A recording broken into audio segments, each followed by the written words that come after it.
Le refuge du livre, c'était ce week-end dans la forêt de Gralat, en Vendée. Décalée au mois d'août pour cause de Covid, cette manifestation, traditionnellement, se déroule au grand air et dans la forêt, sur les lieux historiques des guerres de Vendée. Un bon cru que celui de cette année 2020, avec une forte fréquentation du public, la satisfaction d'un président aussi de ces journées littéraires. Nous sommes très heureux de voir à la fois que les auteurs sont au rendez-vous, on a plus de 90 auteurs présents, des éditeurs, des sociétés savantes, beaucoup d'animations durant ces 2 jours, et les visiteurs qui sont venus dès hier et qui vont revenir aujourd'hui, surtout parce qu'il fait beau. Mais n'y a-t-il pas beaucoup de salons littéraires en Vendée ? Montaigu, Saint-Gervais, Jars-sur-Mer, quelques autres encore. Très bien, moi je ne vis pas notre salon du livre comme une entreprise en concurrence avec les autres. Moi je vis notre refuge du livre comme un concours que nous apportons à la défense de la littérature, de la création littéraire, des auteurs et de toute la chaîne du livre, des libraires aussi et des éditeurs. Donc s'il y a beaucoup de salons qui se multiplient en Vendée, tant mieux. Le nôtre, je crois, a trouvé sa place dans un concept et un environnement très original, qui est cette forêt de Gralat, avec un salon du livre qui est le salon du livre vendéen. C'est-à-dire les auteurs qui sont présents, ce sont des auteurs qui ont des caractéristiques vendéennes. Soit ils sont vendéens eux-mêmes, soit leur éditeur est vendéen, soit le livre évoque la Vendée, traverse la Vendée à un moment ou l'autre de l'histoire. Et c'est, je le rappelle, un salon généraliste. C'est pas un salon du livre d'histoire, même si ici c'est un lieu en effet historique et de mémoire. Mais c'est un salon généraliste, au sens où il y a des romans, il y a des livres d'histoire, il y a des livres jeunesse, il y a des livres de photos, il y a des monographies, il y a des essais, il y a des livres de cuisine. C'est un salon généraliste. Et le tout en plein air, sous la frondaison de cette forêt de Gralat. Et pendant 2 jours, les auteurs ont pu largement converser avec un public qui a pris désormais l'habitude de ce rendez-vous tous les 2 ans. Autour d'auteurs fidèles à la manifestation, comme Yves Violier, Alain Perrochot, Jean Dragnac et quelques autres, comme cet auteur rapatrié d'Algérie pour son dernier ouvrage, Le Canadien. Ce nouveau livre, Le Canadien, est une histoire assez marrante. C'est l'histoire d'un jeune homme qui a 20 ans, depuis qu'il est tout petit, veut partir au Canada, il veut laisser sa famille, ses parents. Il habite à Alger et donc il part pour le Havre, il se brouille avec son père, il part pour le Havre et il monte en stop jusqu'au Havre. Et toute l'histoire démarre là, avec cette envie folle de partir au Canada. Il cherche un bateau, il va aller clandestinement. Enfin bref, assez marrante comme d'habitude, avec des mots que j'aime bien. Voilà. Qu'est-ce que vous êtes venu faire ? Je suis venu parce que j'ai suivi, comme les rats suivent la famille.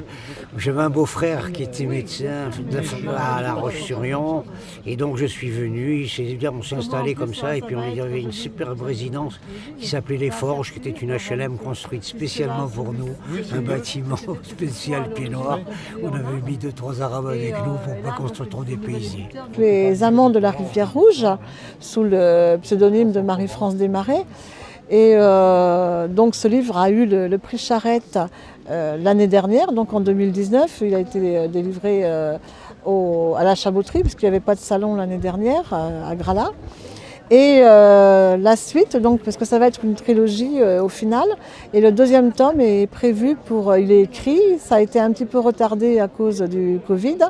Donc ce 2e tome va sortir là en début d'année. Donc j'ai très hâte parce que les lecteurs me le réclament et moi-même je l'attends avec impatience. C'est un ouvrage qui démarre en Espagne, situé en 1948, à l'époque où la frontière avec l'Espagne est devenue un peu plus perméable.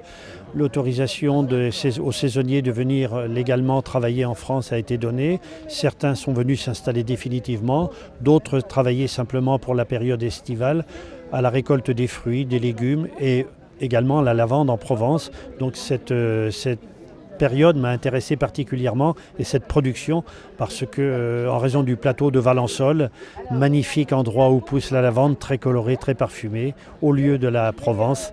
Et donc j'ai souhaité écrire cette histoire en mettant en scène des jeunes Espagnols qui venaient couper la lavande.